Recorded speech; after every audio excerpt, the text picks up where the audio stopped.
the screen's broke, so you can come in through the screen, but you can't get back out of it. I turn and look, there's a little kitty cat in our kitchen. So I said, what are you doing in here, little kitty cat? By that time, the cat turns, tries to get back out. That screen won't go that way. Cat starts going, meow, all crazy. And I told our players, we need more dogs. Bo's barking in the back. I have to go shut Bo up. Mel's like, what's going on? I said, there's a cat in the house. Cat in the house? I said, yeah, there's a cat in the house. So I told our players, I tried to let it out the front door. Meow, meow, the cat's still going crazy in there. And I told our players, you need to be more like a dog. We don't need a bunch of cats in here looking in the mirror. Do I look good? I got my extra bands on. I got my other shoes on. Be a dog. We don't need no meows. We don't need no cats. We need more dogs. Football with friends is fun as hell. Oh man, just so pumped to be here today. We don't need none of them cats, man. We need them dogs. So we brought in the big dog, of course. On a Friday, we have Cody Carpentier joining us. Of course, I'm Alex Dunlap, and gosh, man, so pumped to be here with you guys today. So happy to see everybody here in the chat. Sandman, Hacker, Binks, we got Jay Ward, we got Money B, we got Cotton, CB Matt, man. So good to see all you guys here on a big Friday. Cody, I have to say that I yesterday I put on my journo hat. I was journalist Alex, but big journo, chasing down these stories, trying to get some notes for the War Room. Came across the note about Isaiah Bond. I'm just saying. We talked about him yesterday. Isaiah Bond, Agent 0017 from Alabama, whose name now has entered the transfer portal, and immediately afterwards, as we've been predicting here, he will be visiting Texas this weekend. How the hell are you doing, brother? Doing fantastic. As you can see, I'm back in my house for the first time in a month, so I'm happy. I got to sleep in my own bed for the first time in a while, and I'm in a good mood. So I'm happy it's Friday, and I'm happy I'm talking to you. Look, okay. So this is interesting. So Ketchum just made a tweet that Blake put into the chat. It looks like, so is Jabbar Muhammad officially in the portal now with the, okay. So look, man, we have a lot to get to, man. We have Kalen DeBoer, now the head coach at Alabama. I want to talk with Cody about that. We're going to talk about Isaiah Bond. If Texas were able to reel him in, this feels to me like one, man, based on the conversations that I had yesterday, it felt like one that it could go pretty quick and things are beginning to happen pretty quickly. We can kind of talk a little bit about, a bunch of stuff. So yes, Jabbar Muhammad entered the transfer portal. I do want to talk about, gosh, this is a whole lot coming in right now. Just like, let's separate our thoughts. First, we're going to talk about the state of the wide receiver position. If Isaiah Bond does get here, like what does that mean? Are they done? Kalen DeBoer from Washington to Alabama. And now what's happened is it's opened up the transfer portal window for the Washington players for the next 30 days to just open season for transferring. That is where the Jabbar Muhammad stuff comes in, because now that he's in the portal, he's, what is he, Malik Muhammad? Blake, is he Malik Muhammad's brother or his cousin? His cousin. Brother. Is it cousin? Brother? I think it's brother. Is it cousin? I think it's cousin. Catch said it's his cousin. Okay. Catch said it's his cousin. All right. It's. I mean, I thought it was brother. What they saying on the broadcast? It was brother. Okay, cousin. Every in the chat saying cousin. Come on, like Ketchum said. What did Ketchum used to say about play cousins? Blake, what's a play cousin? I don't even know what that is. Okay. Cody, do you know what a play cousin is? That sounds like something they talk about in Alabama, but I don't know nothing about it. I'm not sure. What do you think about Caleb Ward to Alabama? I mean, so I talked about this on the Hurdle on Tuesday night or on Wednesday night with Maddie and stuff, and we were talking about the situation and kind of what we thought was at hand, and we were like, well, if you're Dan Lanning and you're in Oregon, you don't leave that situation, but if you're at Washington, you could leave that situation. And what I said was I thought that DeBoer would be America's worst nightmare. It would be all of our worst nightmare as everyone that's not an Alabama fan to see DeBoer go to Alabama, because I think that is what continues this build and continues the greatness of Alabama, is because DeBoer wins. All he does is win point blank period. And we've talked about it on this show leading up to the semifinal game. And I told you I thought DeBoer was neck and neck with Sark as far as being the better coach. And now he's automatically put into this conversation after quickly rising up, winning 4 out of 5 championships at Sioux Falls, taking a Fresno team to 9-3, coming into Washington. Tell us Bang, just what all that means about Sioux Falls. I mean, like, what does that mean to somebody from you that comes from like you're from the same neck of the woods? Yeah. As we have a super chat from Money B. Thank you, brother, for the super chat. If you guys have questions for your favorite journalist out here chasing down these stories, I'm telling you, Cody, I was out there chasing them down yesterday, just being a total journalist Alex, and look what's happened. Look what's happened. Your favorite journo. So thank you so much, Money B. We definitely appreciate it. But no, I want to hear from you, man. Like you're from you come from the what is that area? Midwest. Yeah, the Midwest. But it's like it's the colder part of the Midwest. Yeah. Up there the Dakotas. Yeah. I went to school in North Dakota, so I was up there, up there for a while. But I mean, that's kind of where he cut his teeth, and that's where I knew him from. He was the Sioux Falls guy growing up, and he won 4 or 5 NAIA championships. Which again, NAIA is not like D2. It's more similar to like a mixture of D2 and D3 is NAIA, but won 4 or 5 championships there, was 67-3 in 5 seasons. And then he went to, I want to say he was like Eastern Michigan. He might have had a job before that, but he originally played at Sioux Falls, went to Sioux Falls, dominated. Then he started growing, becoming an OC here, becoming an OC there. And then he went to Fresno, and that was like during the COVID year. And then the next year they went 9-3. And then of course he gets the Washington job in 25-3 in 2 seasons at Washington, bringing them right back to relevancy. Like all this guy does is win.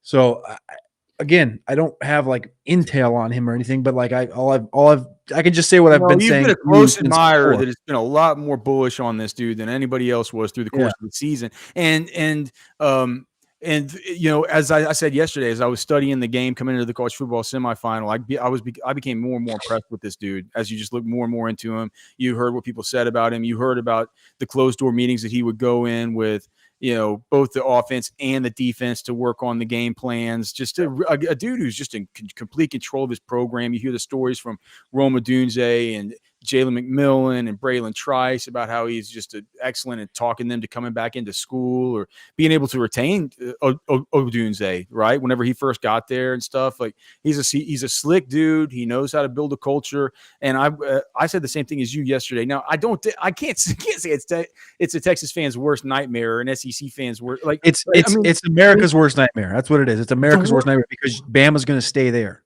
They're not going anywhere. Well, no, the worst nightmare is just to continue having to face Saban. That's been our long national nightmare, right? So it's not. I mean, if it's Saban versus DeBoer, I don't think it's not a hot take to say. Well, I'd rather, if I'm an opposing team, I'd rather face DeBoer than Saban. But it's still. I thought that it was the best hire that they could have made given the pool of available options. And I'm not saying that just as a qualifier. I think it would be a good hire even if the pool of options was, maybe a better crop this year than it would have been. Once it became clear that, Sark and Lanning kind of got out of it pretty quick. And then it became to where it was like, it's like DeBoer or like Dabo and stuff. It's like, oh, gosh, I was watching the line last night. Dabo for a little while became a favorite. Yeah. And I was just thinking, oh man, this dude and all the Clemson guys complain about how he doesn't like NIL and all this stuff. Like that would be great for that dude to go down to Alabama. But yeah, man, I think it was a big hire for those dudes. And, yeah, I mean, I'm with you. I think that DeBoer is great, and I'm glad for Texas that Isaiah Bond was able to get into the portal and to get things moving with his career outside of Alabama before DeBoer could get down there and put the charm onto him. Because I think it's going to be a big charm offensive. It's no surprise that who's the AD? Is it Greg Byrne? I think it's Greg Byrne.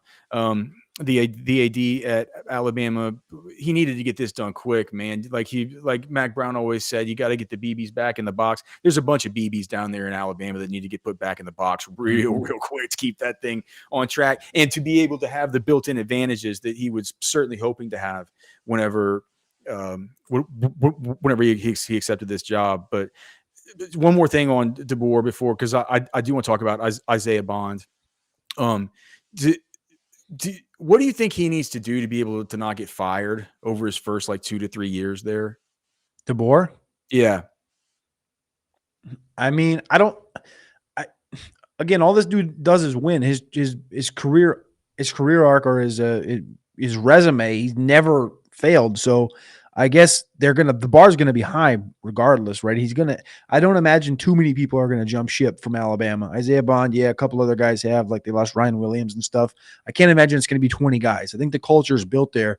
I think DeBoer is gonna bring in a good culture, and I have to believe that this was all timely fashion for Saban, and he probably talked to the team, and he's like, hey, whatever. I think for him not to get fired in the first 2 years. It's a dangerous job to take, dude. Following Saban, it's dangerous. It's a dangerous. Of course it is. Of course it is. But it's, again, like I said, I think it's America's worst nightmare because I think it's like going from Favre to Rodgers. That's what I think it is. And I guess to not get fired, like if he wins 8 games next year, they're going to be like, they're falling off. But yeah, if he wins 8 games 2 years in a row, okay, that's probably a fireable offense. 8 games. Which I think Saban only won once. I think he only hit 8 ones once.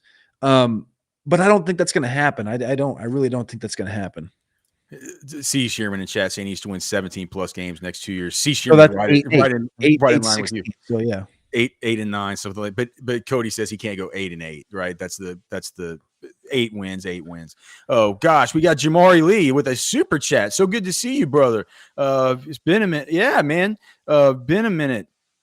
1999. Thank you, Jamari Lee. We certainly appreciate it, dude. He says, what's up, guys? Been a minute. First, if we grab Bond and Muhammad on putting us at the top of the SEC. Also, Cody, what's up with our Vikings?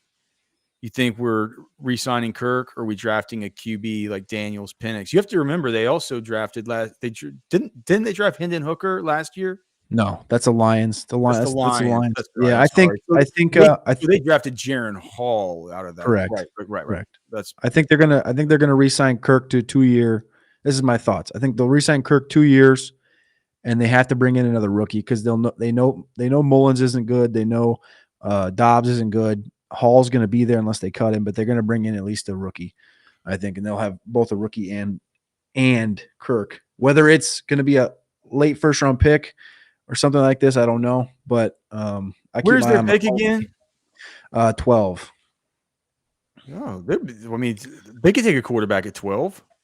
Yeah, but if Daniels, Williams, May are gone, then you're looking at Penix, and if Penix doesn't make it out of the top 10, that's 4 gone. You're looking at the next line. You're looking at the next grouping.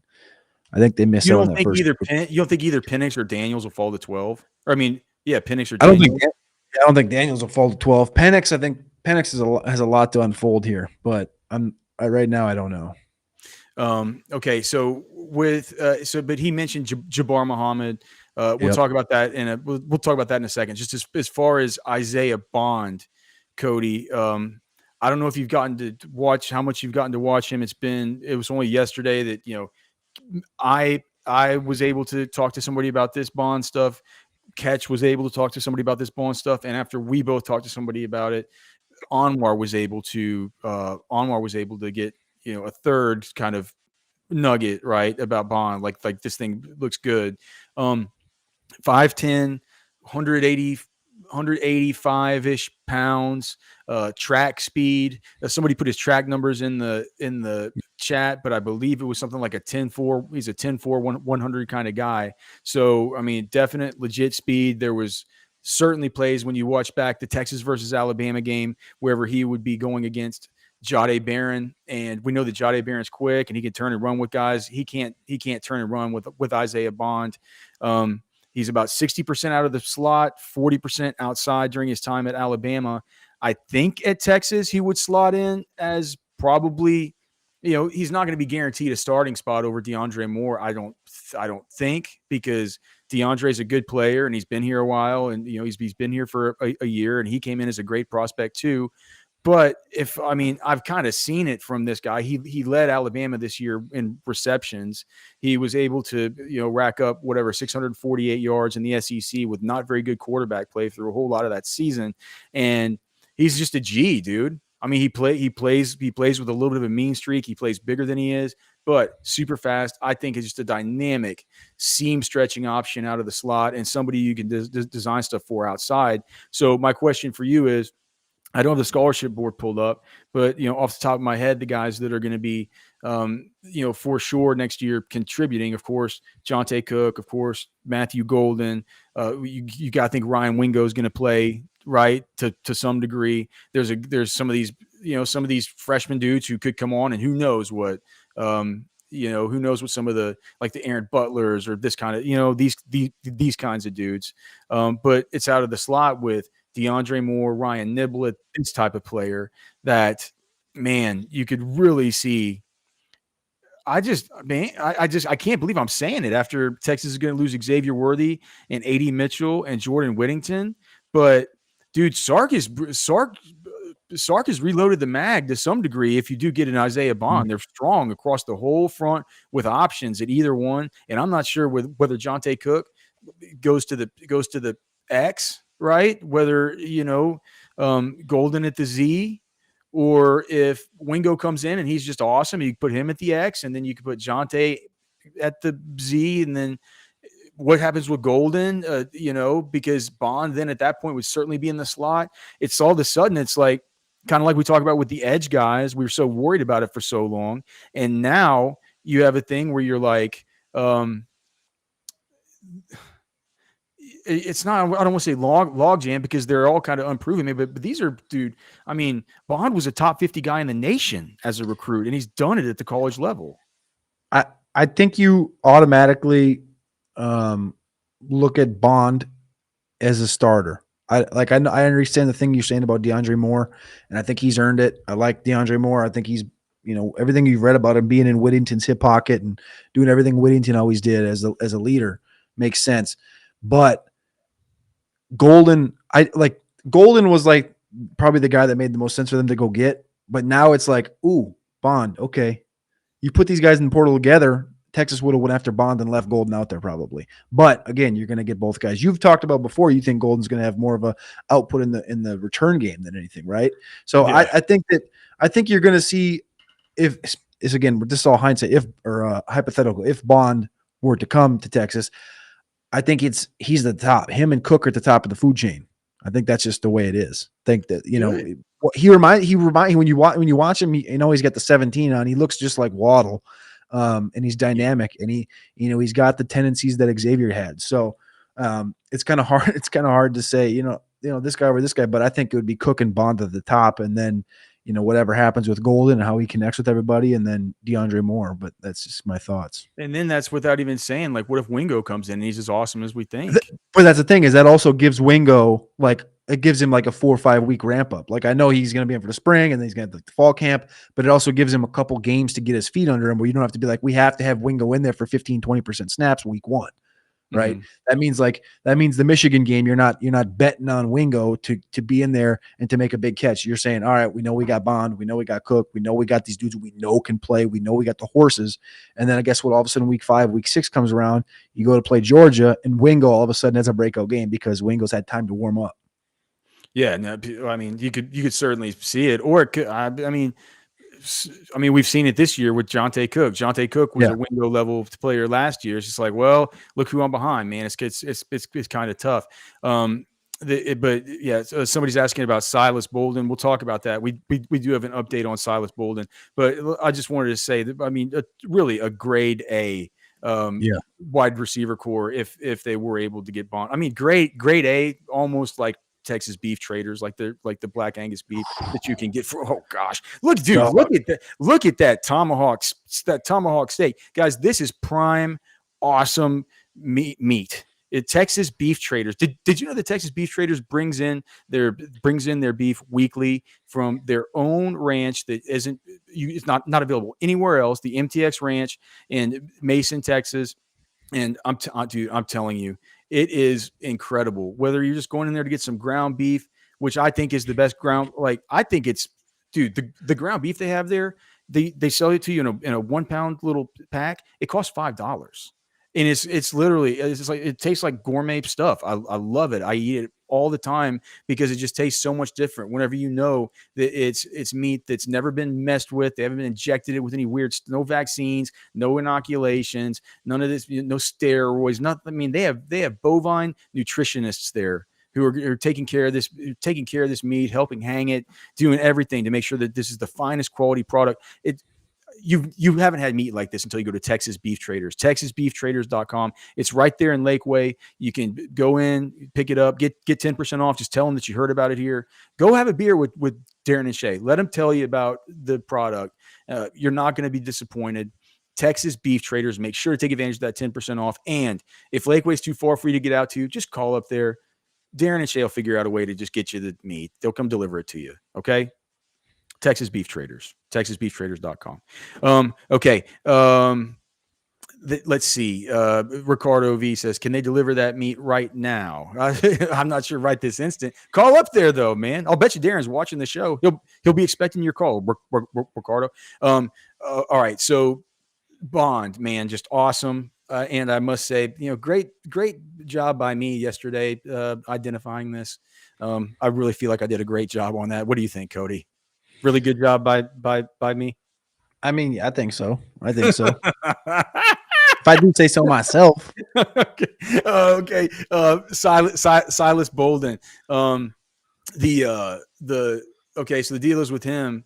I think that I think he looks like a good player, right? You watch the video of him. You could type in on that's interesting. Let's talk about that in a second, Cody. Now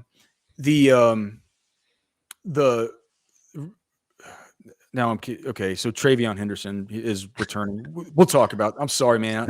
I didn't mean to throw you. My bad. Silas Bolden. All right. So the Bond stuff, good news, right? Silas Bolden. So you can go to YouTube and watch him. He's not a similar player, much smaller. But similar speed element that he brings to an Isaiah Bond. Isaiah Bond has the better BMI, plays a little bit meaner, plays a little bit bigger than he is. Bolden, you can just type him in on YouTube and look up his highlights. The first thing you'll see is that they call him the joystick.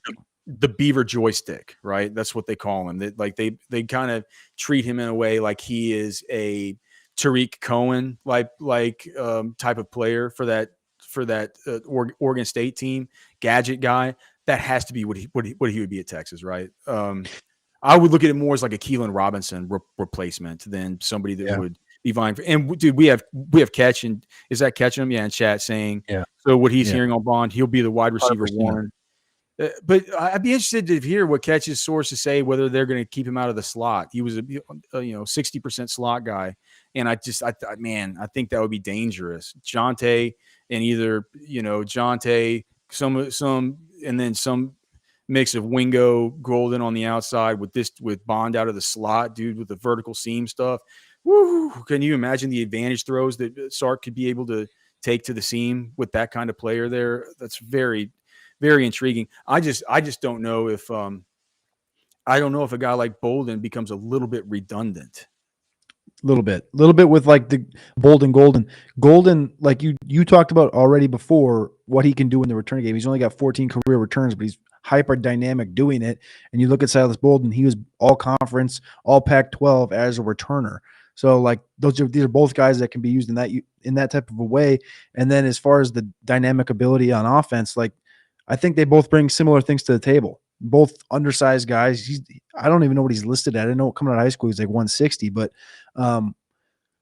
he's a guy I thought would declare. Didn't. I really watched a ton of him, but it does feel redundant. Both, not only with Golden, but also if you're looking at Bond, it feels like Bond would just take that natural step over him as far as the pecking order of importance and trying to bring in here. Duh.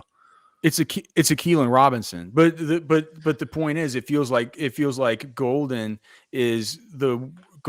has a lot of the Keelan Robinson aspect to him too. And it's funny because Keelan was a running back, but he was a dynamic returner, the kind of guy that they're hoping to get out of a Golden, right?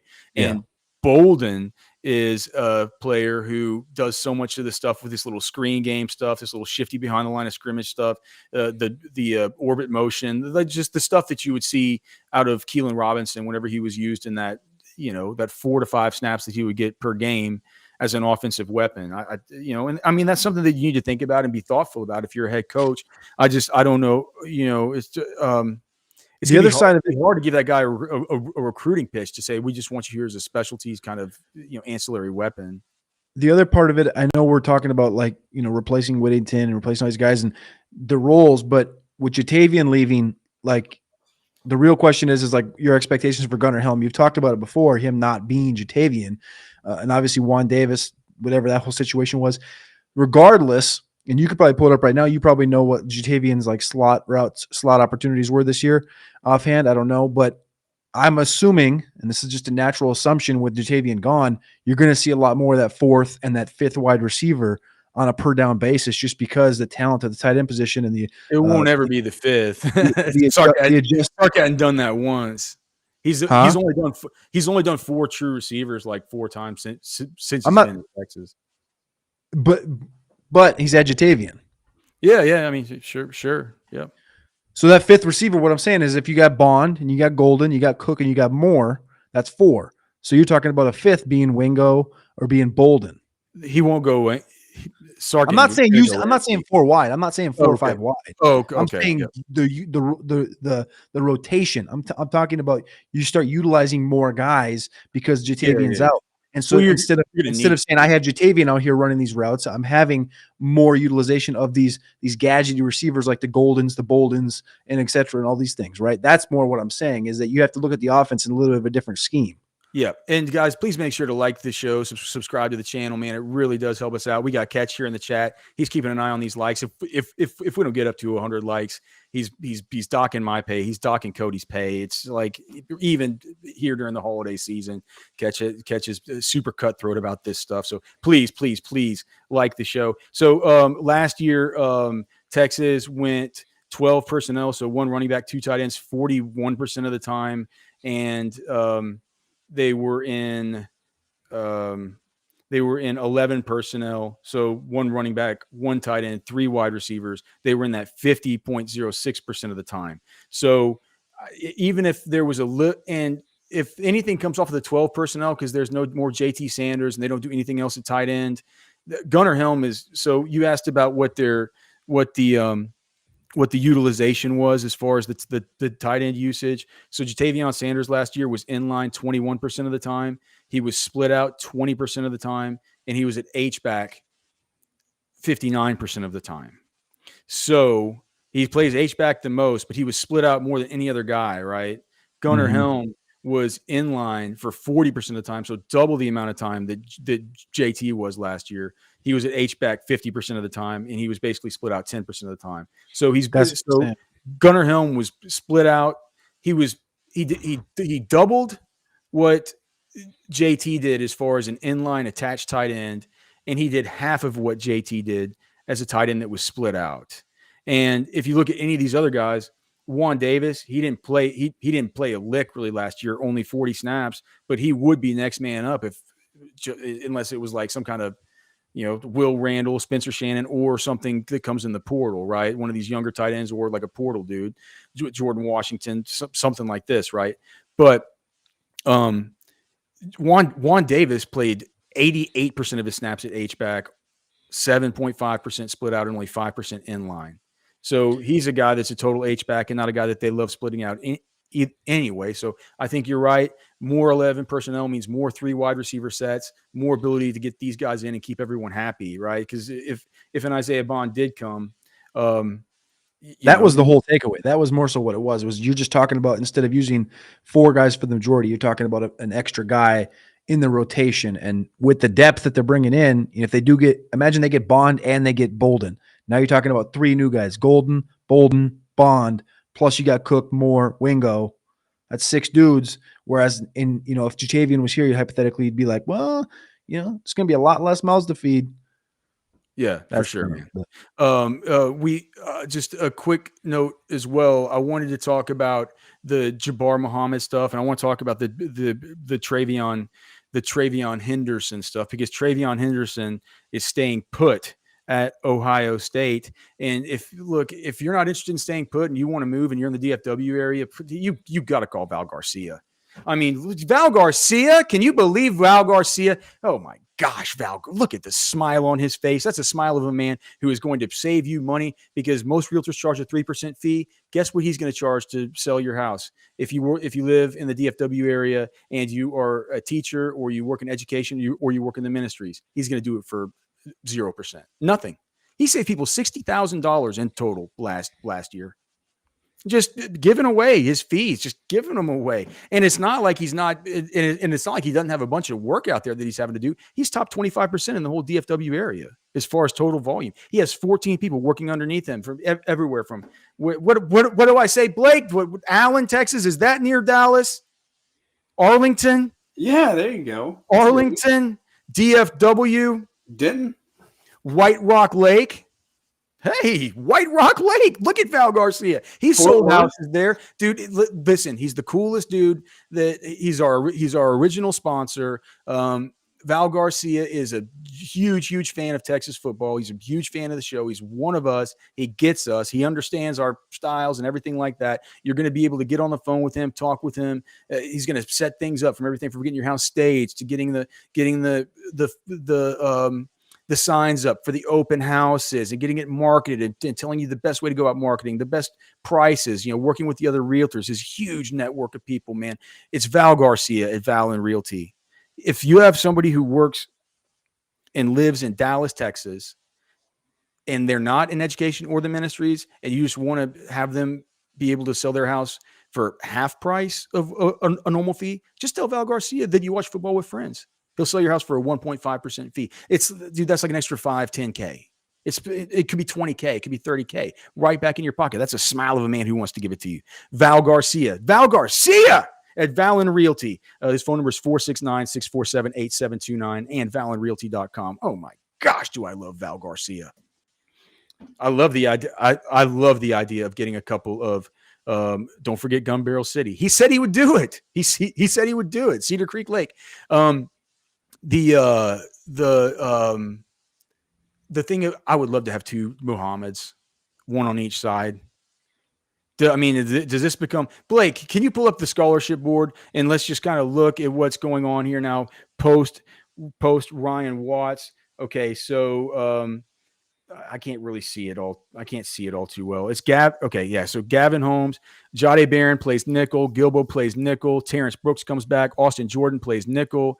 Malik Muhammad's better than all of them. And then you just have guys coming in that you don't really know anything about. Right. And we've talked about next year. It's like when we look back at the regular season, Terrence Brooks, he actually was not quite the Terrence Brooks that you remember from the last two games, the Big 12 championship and the college football semifinal, much like Jahdae Barron. Right? Much like Jahdae Barron. He's a dude who fell off in those final two games and had some plays where you just said, oh, man, how did that happen? Easy to do versus guys like Rome Odunze, Jalen Polk, et cetera, right? So you feel kind of good about Terrence Brooks coming back. You feel amazing about Malik Muhammad. It feels like Malik Muhammad would be the guy that would start out at the boundary. That's where he played this year. He started this year in the biggest game of the year over Ryan Watts at the boundary corner. And then Terrence Brooks has played at the field corner all year. Blake, is there something coming in? Real quick, I just wanted to throw in there. Chris kind of mentioned it as well, but we're leaving Jahdae Barron in there for now. That decision has not gone final yet. So yeah, keep him in mind. Yeah. So I know Catch says it's a really good chance. I don't understand how. As you know, I don't get it. I think he should go pro. If I was him, I would. But clearly, it'd be great for Texas if he were to come back. I think it starts to be a pretty hard, juggling of the roster to be able to keep Jaden Gilbo, Austin Jordan, Jelani McDonald all happy. And I did have in the war room last night that one of these dudes from another school said if Jahdae Barron stays, and it looks like Jalen Gilbo might be unhappy, you're going to have nearby schools calling around and seeing if he might be interested in maybe at least exploring the transfer portal because other teams he's put some really good stuff on tape during the times that he's been healthy during his short career at Texas. So just something to keep in mind there as far as the nickel corner. But Cody, I mean, I would have to say if Jabbar Muhammad was, it's like a dude from Texas. It's like it's almost like once he enters the portal, I think Texas, I mean, we've only had, this 35 minutes that we've been on the air to even really think about this or talk about it. But Texas has to be a lock to at least be one of the top schools, right? I mean, just think about all the connections. I don't know how it wouldn't be. That's the thing especially with his cousin Malik being here and with an opportunity at hand. Like there's a lot of young guys at Texas right now. And I think there's an opportunity for him to come in and play for a year. I don't know. He's not on the same level as Malik, right? But I think there's a chance for him to come in and play with him. It has to intrigue him. He played at Oklahoma State before, and then he went to Washington. So I don't know. I would think I see the question in the chat right there, the buy sell of would he follow DeBoer to Bama before he'd come to Texas? I don't think so. I think that's a good point to just generally jump on. Like, oh yeah, he's going to follow all of his guys. All of his guys are going to follow him, right? And Bama's losing Terrion Arnold and Kool-Aid, who are both top 5 guys in this class. It makes sense, but he's already been to Oklahoma State. He's already been to Washington. Why not come play with your cousin? Yeah. Man, I'm telling you, dude, it'd be nice. He's better than I had thought whenever I had just kind of done my initial analysis of this Washington team. Man, I thought that the corners didn't look quite as good as they looked versus Texas, and he certainly held up pretty. At least he held up pretty well over there, generally on the right side of that defense. Okay, quickly, we needed to talk about Travion Henderson. Your thoughts? There you go. Well, first off, it's interesting because when you look at Ohio State, they just got Quinshawn Judkins from Ole Miss, who was looked at as potentially the best running back in next year's draft. Now Travion goes back to school, as he was like I think he would have been the best running back in this class. He comes out. We've talked about this on end because we're going through this right now, but the class is kind of thin at running back. Corum's there. JB was there. JB would have been the number 1 running back in this class if he doesn't get hurt. I definitely heard that. Like, it's not just you saying that. Yeah. Well, Kuiper had him as his number 1 running back like in November. Kuiper had him as number 1. Like, so I think that a lot of people probably thought that. I have to think that at least. But again, Travion's the guy, though, coming in his freshman year. He had 1,200 yards on the ground. Last year, hiccup. This year, 900 yards. They didn't beat Michigan. And it's just interesting because he's going to go back there and it's going to look like a Georgia thing where, Georgia always had a bunch of running backs. And the idea and the selling point was you're going to come here and you're not going to get the tread run off of you, but you're going to look good doing it, right? Maybe that's the selling point here. Maybe it's Quinshawn's going to get 120, 125 carries. You're going to get 100, 125. You guys are going to be hyper efficient. We're going to be run based with still a ton of good wide receivers there. They got Will Howard in there at quarterback now. That has to be the angle, but it definitely hurts this draft cycle losing Travion because I think right now he's looked at as the best running back if he came out just on projection alone. And now you're looking at next year Ohio State having running back 1 and running back 2. Yeah, well, it's like the it's not bad. Our boy Anon Naduri around here just can't. And Igbuka and Emeka's coming back. Yeah, like it's just absolutely wild. All right, so I think Money B is asking if we missed a super chat. Blake, do you know if we missed a super? I'm sure we did. If he's saying that we did. Okay, Money B, thank you, brother. Alex, before the end of the show, I need some Prize Picks winners for both of you. Who runs the fastest 40 at the combine? I don't know yet, but I'll tell you that. I mean, Xavier Worthy will probably be one of them. I think I've seen speed from him that could look like 4.31, 4.30, dare I say 4.29. As far as Prize Picks, we're not going to be able to go through and do them, but here's one that I love, Money B. Josh Allen. Have you seen this weather, Cody, in the Buffalo Pittsburgh game? Josh Allen under 19 or less than 19 and a half pass completions. That was one that I talked about on the Blitz show earlier that I was doing with Cardi, that Chief and Cardi both said that in the Blitz projection system was way off. They're going to do everything they can to just run the football and get out of there. We're talking wind gusts up to 40 miles per hour, snow, highs of 20 degrees. I mean, just a brutal, brutal game. I also think that just from a betting angle, I know it feels weird to say, but I think probably if Buffalo just goes in there and just tries to get in and get out, you know, if you're getting 10 points on Pittsburgh, it might be something to look at, even though it feels gross to bet on Pittsburgh versus Buffalo in this spot. I just think it'll be a close, gross game. I think there'll be a whole lot of running, and might get to see some playoff Lenny. So Yeah, that's what I think. That's a good one. I like that. Any other prize picks that you have, Cody? That you're I'm just looking through right now. Jerome Ford's all the CD rushing Lamb for- Moores. Yeah, Jerome Ford's at 43.5 rushing yards. I like the over on that one. So does unabated. Any others that from unabated for Money B that they have good? Really I mean, good there's a value? couple there's a couple David Bell ones on here. Receptions, Don't receiving do yards. David Bell stuff. That's just They're unders. They're unders. They're Oh, unders. okay, yeah. It's set at 2, and that's the best edge this weekend. 67% edge, which, as you know, is pretty freaking high. Yeah, man. So take the David Bell less. So, Yeah, yeah. less And on the then reception. Jameson says lower on receptions. He has 3, projections 2. Pacheco, same thing, 3.5 receptions, projections 2.4. So it likes a lot of these running back under on receptions. I like it. All right. And dude, it looks like Sam Laporta might play. You got a favorite game this? Do you have a favorite game this weekend? You know, Mark Andrews returned to practice today. I just saw that one a couple hours ago. Mark Andrews returned to practice today. Favorite game of the weekend. The one I don't want to pick a winner in, probably the Rams-Lions game. I think that's going to be a good one. I've been asking everybody, man, who they thinks wins that thing. I don't know how to make nuts and bolts of it. I have more faith in Tampa. I have more faith in Tampa beating Philly than I do of picking a winner for this Rams-Lions game, which is weird. Jalen Hurts needs to start throwing a football. Yeah, like he needs to start throwing a football, and I guess AJ Brown's not going to play, but we'll find out more. He's been DNP all week. So I don't know. It's going to be a great weekend. Everybody remember to stay bundled up, make your preparations, wrap your pipes, do what you can, man. I've been going around here slowly but surely. I got an